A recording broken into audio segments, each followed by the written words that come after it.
Shalom Bapak Ibu yang dikasihi Tuhan. Sekarang kita belajar dulu tentang mengatasi kegagalan dalam hidup. Kita buka, ada 2 ayat saya tampilkan di sini. Kita baca bersama-sama Bapak Ibu. Yang pertama dari Ayub pasal 42 ayat 2. Ini adalah pribadi yang mengalami proses yang begitu luar biasa dari Tuhan, tapi pada akhirnya dia berkemenangan. Dan yang satunya lagi dari Bilangan 23:19. Ini sajak seorang nabi sebenarnya, tapi akhirnya dia disebut menjadi nabi palsu. Karena apa?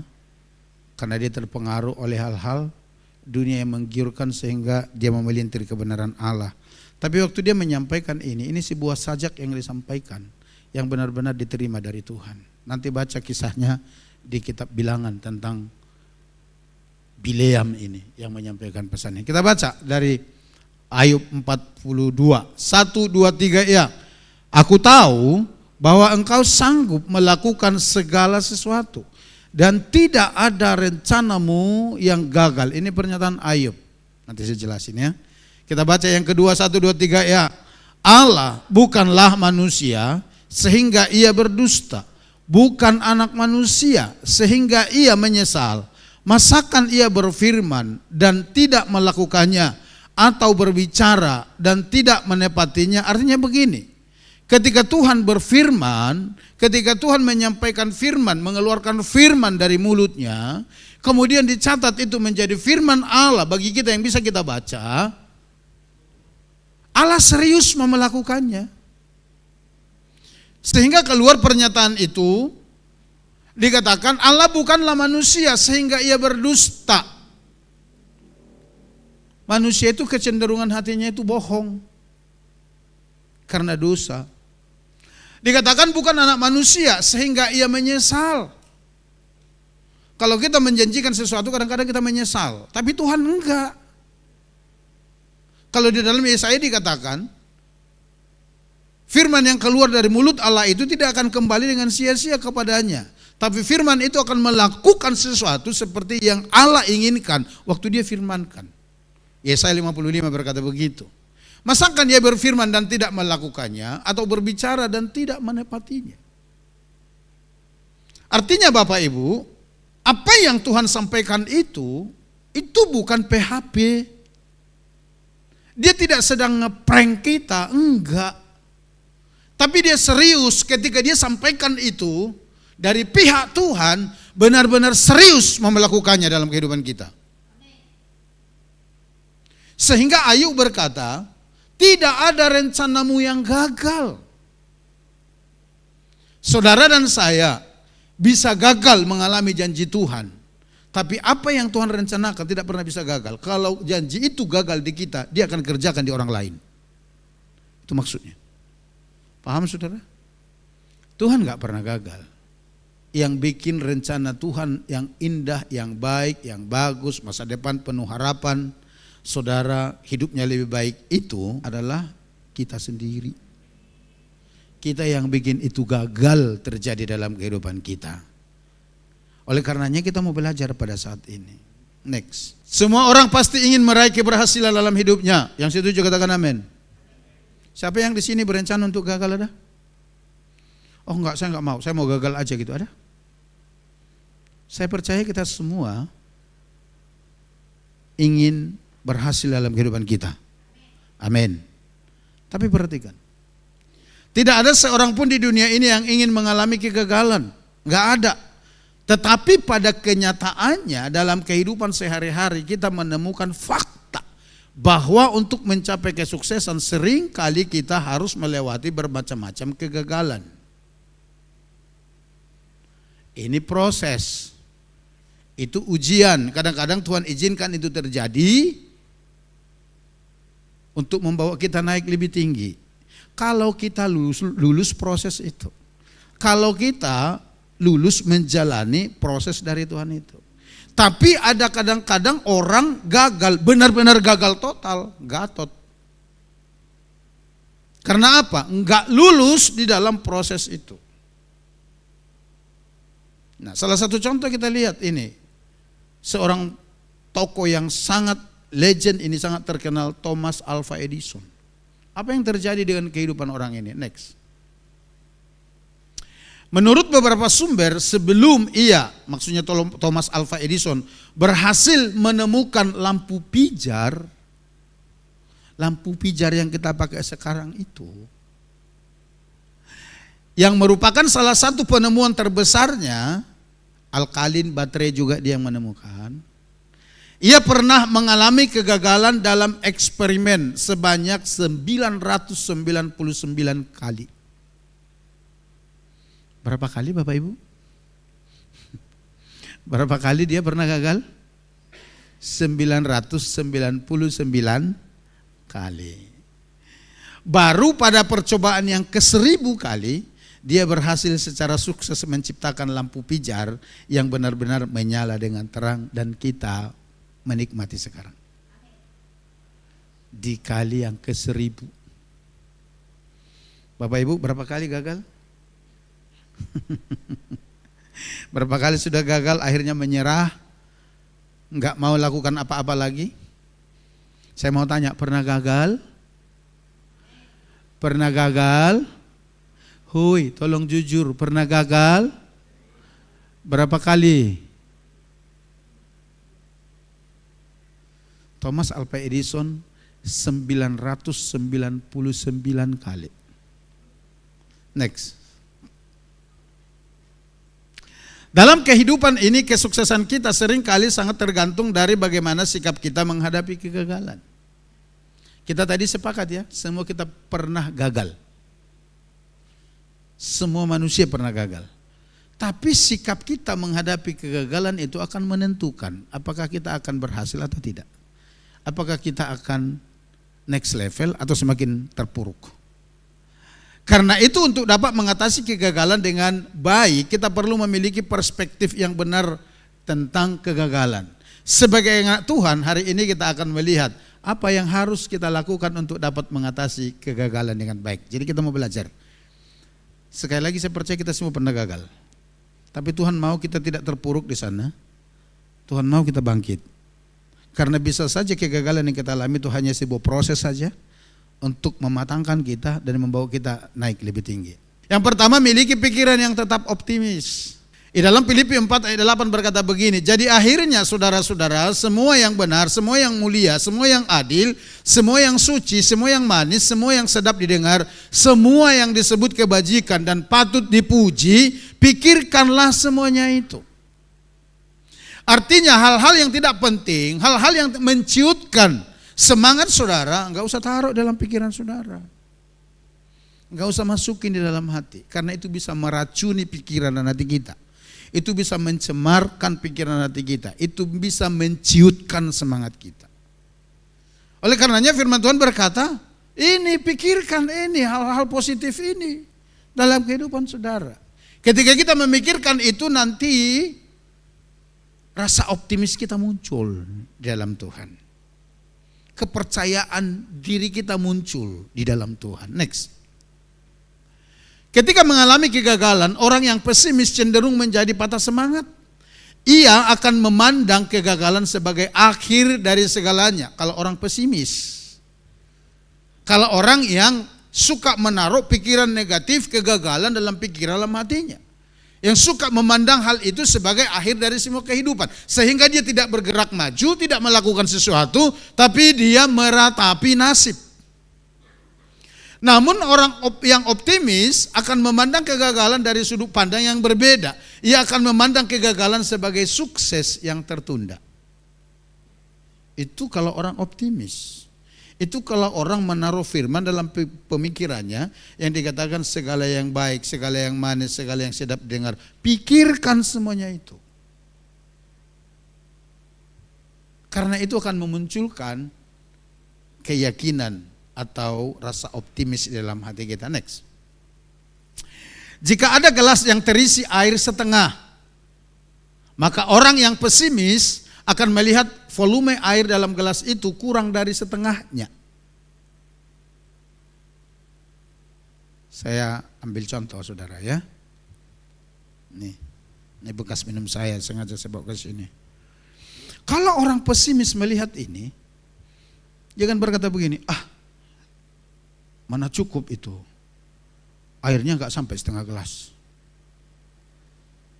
Dan dia akan selalu lihat kekurangan ini. Dan akhirnya idenya jadi buntu, nggak bisa lakukan apa-apa. Tapi berbeda dengan orang yang optimis, yang memikirkan hal-hal baik dalam pemikirannya. Seperti apa? Lihat. Namun orang optimis akan melihat ruang kosong dalam gelas tersebut sebagai kesempatan yang terbuka untuk menambah airnya. Perbedaannya di situ. Orang pesimis akan berkata tentang air di dalam gelas ini karena memang gak sampai setengah. Apain itu, cuma sedikit pun airnya, gak cukup. Jangankan mau melepas dahaga gitu loh. Untuk kumur-kumurannya gak cukup. Itu orang pesimis, akan selalu melihat hal negatif sehingga dia gak bisa maju. Tapi orang optimis akan berkata, wih, itu ada setengah lebih lagi bisa kita isi air loh. Ini kesempatan bagi kita untuk mengisinya supaya gelas itu penuh air. Beda enggak saudara cara pandangnya? Beda? Saudara mungkin kedengarannya itu lucu, mungkin kedengarannya sederhana sekali, tapi jujur itu yang sering terjadi dalam kehidupan kita sehari-hari. Begitu kita mengalami kegagalan, begitu kita mentok, kita berhenti di situ, lalu kita mulai bersungut-sungut, kita mulai salahkan semua orang di sekeliling kita. Padahal mungkin itu proses yang Tuhan izinkan. Kita tidak bisa melihat itu sebagai sebuah kesempatan untuk melakukan sesuatu yang lebih besar. Saudara tahu Thomas Alva Edison ketika wartawan mewawancarai dia dan berkata demikian, wah Pak Thomas, berarti Anda sering sekali gagal ya dalam eksperimen Anda. Saudara tahu jawaban Thomas Alva Edison? Dia berkata demikian, enggak, saya enggak pernah gagal. Justru saya kaya dengan pengalaman karena saya menemukan 999 elemen yang tidak bisa menghasilkan lampu pijar. Beda kan saudara? Cara pandangnya beda kan? Jadi dia melihat 999 kali itu bukan sebuah kegagalan, tapi penemuan-penemuan di mana hal-hal ini tidak bisa menghasilkan lampu pijar. Bagi dia itu penemuan baru. Perbedaan cara berpikir itu bisa nangkap enggak Bapak Ibu? Itu orang optimis. Jadi kegagalan itu dia tidak melihat sebagai sebuah musibah yang membuat dia tidak bisa maju, tapi dia berkata, oh iya, ternyata ini enggak bisa untuk menghasilkan lampu pijar. Oh, sehingga tidak mengulang kesalahan yang sama. Ngerti saudara? Tapi kalau orang optimis, dia akan melihat kesempatan untuk melakukan sesuatu yang baru.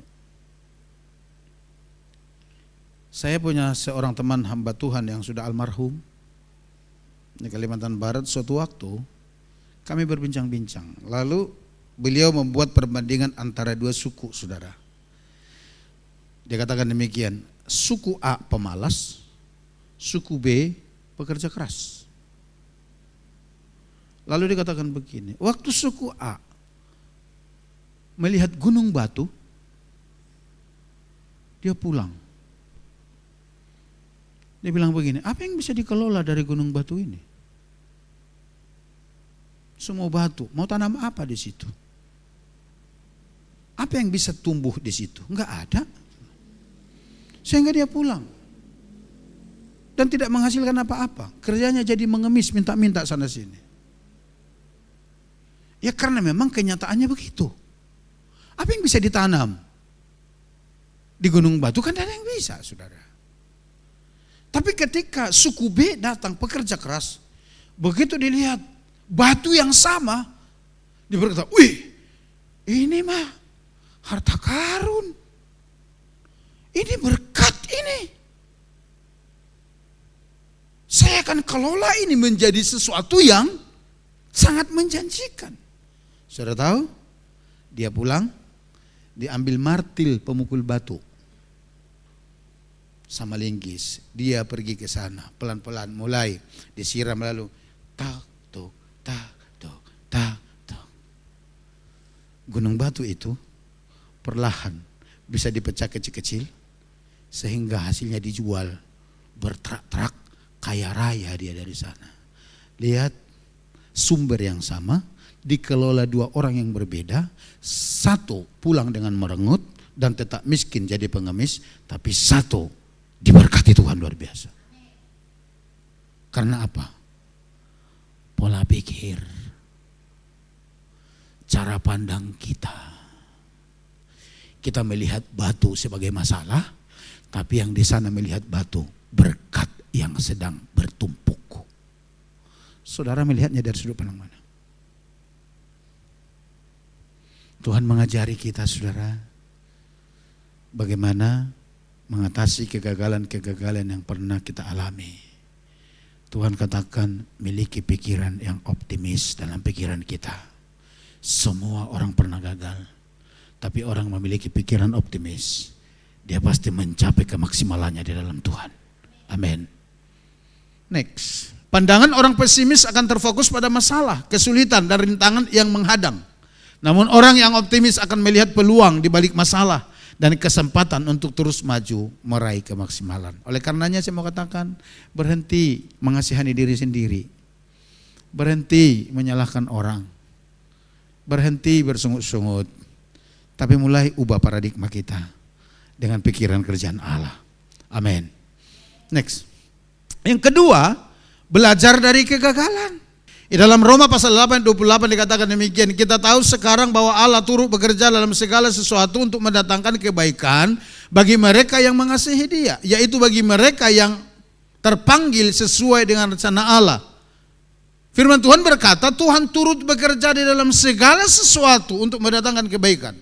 Saudara tahu firman ini datang kepada jemaat mula-mula yang sedang mengalami aniaya besar. Tapi kepada orang-orang seperti itu, Tuhan sampaikan, kamu coba belajar dari peristiwa di dalamnya itu. Apa yang dapat dipelajari? Karena ini pun tidak secara kebetulan terjadi. Firman Tuhan berkata bahwa Dia turut bekerja dalam segala sesuatu untuk mendatangkan kebaikan bagi orang mengasihi Dia, termasuk melalui kegagalan yang Tuhan izinkan kita alami. Tuhan bisa turut bekerja di sana. Next. Ada pepatah yang mengatakan demikian, pengalaman adalah guru yang sangat berharga. Saya kebetulan SLTA-nya kan dari keguruan Bapak Ibu. Jadi ini sudah sangat lama ada di pikiran hati saya.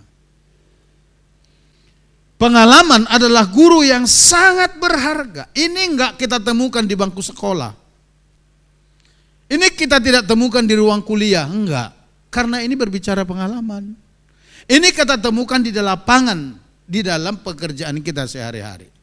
Jadi ketika kita mengalami kegagalan, jangan langsung putus asa, melainkan belajarlah mengevaluasi dan bertanya.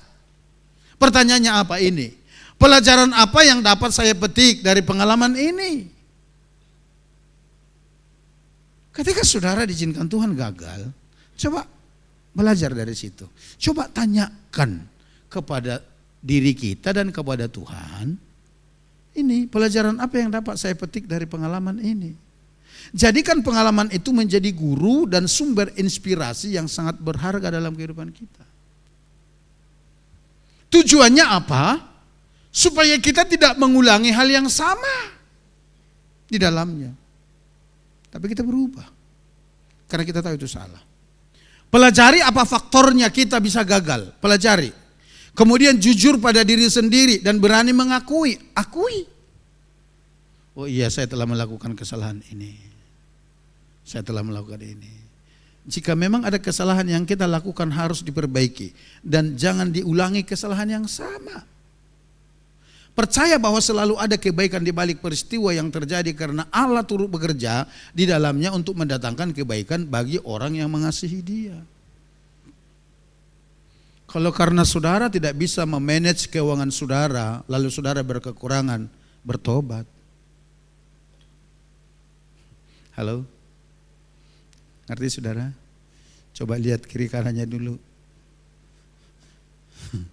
Coba lihat kiri kanannya, katakan belajar dari pengalaman itu. Minggu lalu saya pikir sangat bagus ya Pak Kiru memberikan ilustrasi kepada kita. Kalau saudara mau diberkati, sisihkan benih saudara. Jangan makan sak benih-benihnya. Ngerti enggak? Saudara diberkati panen, iya. Tapi begitu panen, sak benih-benihnya saudara habisin.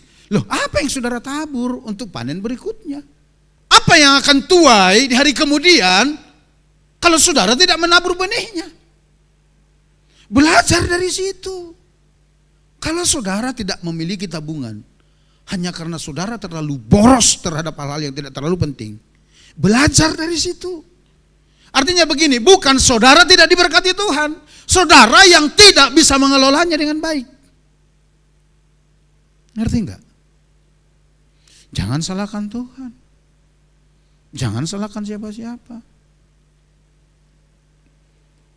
2 bulan yang lalu saya sama ibu diminta jadi pembicara dalam penyuluhan di Kemenak. Untuk pembinaan keluarga-keluarga.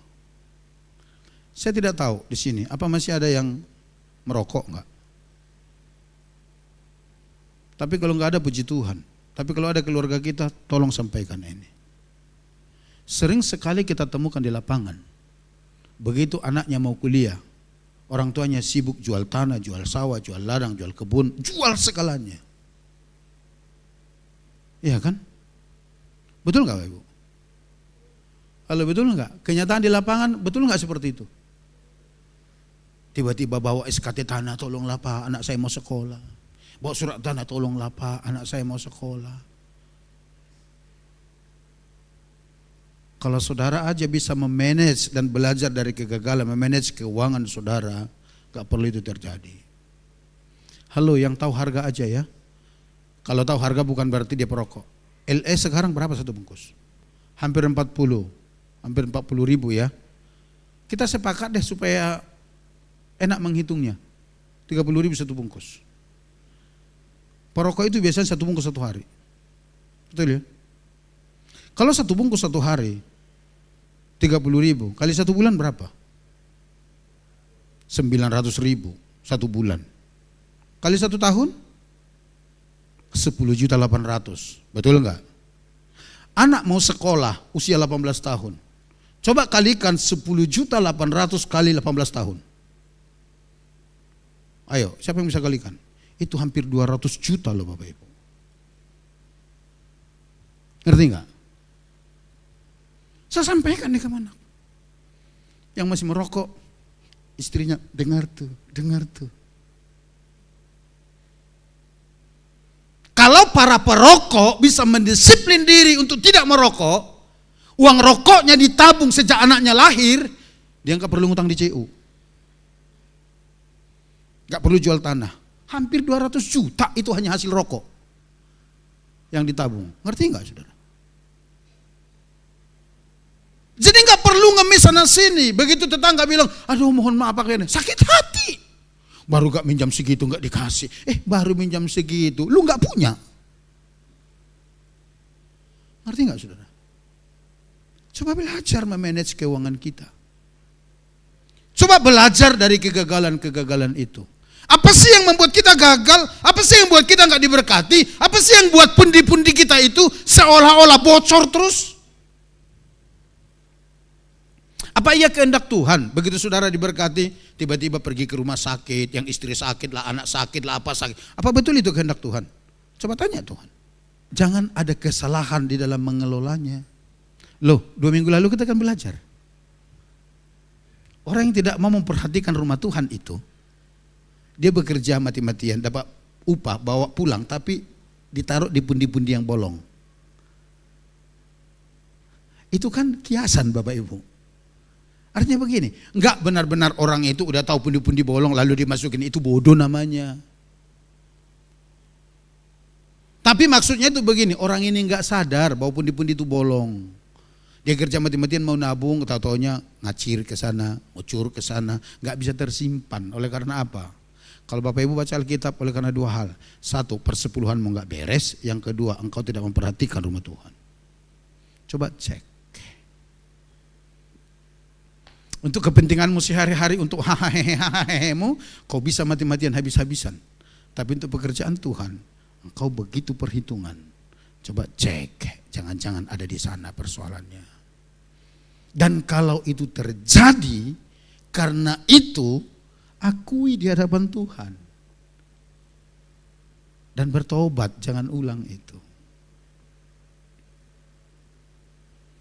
Kami waktu di Jakarta kemarin sampai jam 12:30 malam baru tidur. Karena salah satu yang dipercayakan untuk menyampaikan kesaksian pelayan di lapangan saya. Selesai saya presentasi, malamnya langsung ada hamba Tuhan dari Soe sana. Karena dia di tingkat saya bilang, kak jangan tidur dulu. Boleh ya saya tanya ya, kita sharing ya. Kumpullah mereka beberapa orang di sana. Kita cerita masalah itu, termasuk masalah mengelola keuangan. Saya ngomong apa adanya. Mereka, iya ya. Ada yang bilang begini, iya sih tapi kadang-kadang, waduh, kekhawatiran ini bah. Saudara, kalau saudara dikuasai kekhawatiran itu artinya kau nggak percaya kepada Tuhan. Dan itu menyakitkan di hati Tuhan. Saudara pernah tidak dipercayai orang? Sudah pernah diragukan orang? Kesanggupan saudara? Itu gimana rasanya? Sakitnya itu di sana sini loh saudara. Kita ada di situ tapi nggak dipercayai. Coba. Kita ada di situ tapi kemampuan kita diragukan, dikhawatirkan. Aduh saudara, itu sakitnya itu di mana-mana loh. Pernahkah saudara berpikir bahwa Tuhan merasakan hal yang sama ketika engkau tidak mempercayai Tuhan sepenuhnya? Halo? Ayo. Belajar dari kegagalan itu. Kalau selama ini engkau ragu karena keraguan dibisiki oleh roh yang lain, bukan Roh Kudus. Mulai saat ini tetapkan dalam hatimu, saya akan lebih percaya kepada Tuhan yang telah berfirman dan menjamin kehidupan saya, dan saya akan lakukan firman. Saya mau lihat dia berkarya dalam kehidupan saya. Saudara akan mengalami. Saya sering katakan, hanya setan yang tidak suka melihat saudara berhasil. Oleh karenanya pikiranmu dibisikin terus dengan ketakutan, dengan kekhawatiran supaya engkau tidak melakukan firman. Karena dia tahu kalau kau melakukan firman, tidak ada kuasa kekuatan manapun yang dapat menghalangi Allah bekerja menolong hidupmu. Hanya ketika engkau meragukan Tuhan dan tidak melakukan firman, itulah yang membatasi Tuhan bekerja dalam hidup saudara. Jadi saudara, belajar dari sana. Dengan hamba Tuhan yang tadi saudara, yang saya cerita itu, dia punya cerita yang menarik juga bagi saya. Dia katakan demikian. Tahu enggak katanya, dalam perjalanan hidup saya pelayanan keliling dunia, beberapa negara, suatu waktu mau balik ke Indonesia pulang dari Hawaii, transit di Jepang. Saya sebenarnya punya ATM BCA. Tapi saya kehabisan dolar di Jepang. Kehabisan mata uang asing. Lalu saya pergi ke beberapa ATM internasional. Saya masukin ATM, ditolak terus, nggak bisa bertransaksi. Saya juga nggak tahu kenapa katanya. Saya kehabisan uang dan saya kelaparan di sana. Udah nggak bisa makan kemana-mana. Akhirnya saya duduklah saya bodoh-bodoh di situ sambil merenungin nasib. Oh Tuhan, saya udah lapar nih, mau makan apa? Tiba-tiba datang seorang ibu-ibu, orang Filipina. Lalu dia bertanya, "Are you Philippines?" Dia bilang, "No, I am Indonesian." "Apakah kamu orang Filipina?" Tanya. "Enggak, saya orang Indonesia." Dia bilang begini, mungkin karena dilihat hidung saya pesek kali ya, mirip sama orang Filipina, sehingga ditanya begitu. Lalu mereka kenalan, ngobrol. Lalu dia katakan demikian, "Oh saya pendeta." Karena ditanya pekerjaannya. "Oh iya?" "Iya." Dia bilang, "Oh saya juga Kristen." Tidak begitu lama ibu itu pergi tinggalkan dia. Kembalilah dia merenungi nasibnya. Betul. Tapi dikatakan kurang dari 15 menit ibu itu datang lagi bawa bungkusan. Lalu dia serahkan ke dia. Ketika dilihat itu makanan lengkap, nasi, paket lengkap. Dikatakan, "Silakan makan Pak, saya belikan untuk Anda." Lalu bertanya begini, "Kenapa ibu repot-repot beli makan untuk saya?" Dia bilang, "Roh Kudus yang suruh saya untuk belikannya untuk Bapak." Terus dikatakan begini, masihkah kita meragukan Tuhan akan pemeliharaannya dalam hidup kita? Masihkah? Hal-hal kecil seperti itu aja Tuhan perhatikan dalam hidup kita. Jadi apa yang Tuhan katakan dalam firman-Nya bahwa Dia memelihara hidup kita. Bahkan kita lebih berharga dari burung pipit di udara, bunga bakung di taman. Dia genapi. Masihkah kita meragukannya? Ketika kita meragukannya, itu menyakitkan hati Tuhan, itu memilukan hati Tuhan. Saudara mau berkemenangan? Saudara mau mengatasi kegagalan saudara? Hari ini tetapkan dalam hatimu bahwa saudara mau belajar dari kegagalan itu. Dan kita bangkit. Next, yang ketiga, yang terakhir. Lupakan masa lalu atau kegagalan dan terus maju. Filipi 3:13, Paulus berkata begini, saudara-saudara, aku sendiri tidak menganggap bahwa aku telah menangkapnya, tetapi ini yang kulakukan. Aku melupakan apa yang telah di belakangku dan mengarahkan diri kepada apa yang di hadapanku. Dia berbicara tentang panggilannya di sini. Kenapa dia ucapkan ini? Kenapa dia berbicara tentang ini? Karena Paulus itu adalah seorang tokoh agama yang sangat disegani, tapi kerjaannya menganiaya orang-orang percaya kepada Kristus. Waktu Stefanus mati terbunuh, dilempari oleh orang-orang, Saulus, waktu itu namanya belum berubah jadi Paulus, dia ada di sana sebagai komandan. Tapi ketika dia ditangkap Tuhan, dia berkata, aku melupakan itu semuanya. Sebab kalau tidak, itu menghantui dia, nggak bisa dia maju. Itu akan menggerogoti, itu akan mengintimidasi dia. Perbuatan-perbuatan kesalahan, kegagalan-kegagalan itu. Sehingga dia tidak bisa maju bersama dengan Tuhan. Oleh karenanya dia berkata, apa yang aku lakukan?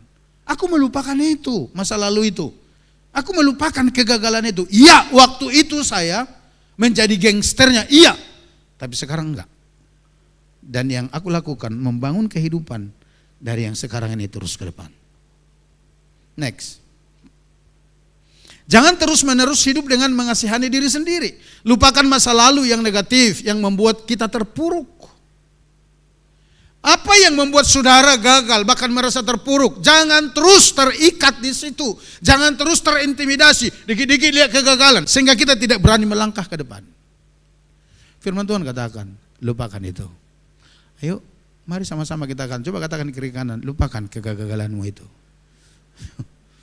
Lupakan masa lalu itu. Jangan biarkan kegagalan terus-menerus membayangi hidup Anda atau hidup kita. Kehidupan harus terus berjalan dan bersemangat untuk maju.